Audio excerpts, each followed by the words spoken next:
கர்த்தரின் பரிசுத்த நாமத்திற்கு மகிமை உண்டாவதாக. மனுஷர்களை நம்பி நம்பி வெக்கமடைஞ்சு போயிட்டீங்களா? தூக்கி விட யாருமே இல்லை ஏசப்பா. இன்றைக்கு உதவி செய்கிறேன்னு சொன்னவங்க நாளைக்கு அவங்க இல்லை ஏசப்பா. எனக்கு ஒரு ஆலோசனை சொல்லக்கூட இல்லை ஏசப்பா. தவிக்கிறீங்களா? என் தேவ புள்ளியே, தேவன் உங்களுக்கு சொல்கிறார். 1 சாமுவேல் 16:7 மனுஷன் முகத்தை பார்ப்பான், கர்த்தரோ இதயத்தை பார்க்கிறார். ஆமென்.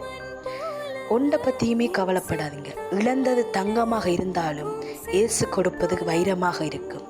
எனவே பொறுமையுடன் ஏசப்பாட்டை கேட்டுக்கொண்டே இருங்க. ஏசப்பா நிச்சயமாக உங்களை மனுஷனை விட கர்த்தர் உங்கள் இதயத்தை பார்க்கிற தேவன். கர்த்தர் நிச்சயமாக நீர் கேட்டுக்கொள்வது எதுவோ அதை உனக்கு தருவார். ஆமென். விசுவாசத்தோடு அவரோடு இருங்க.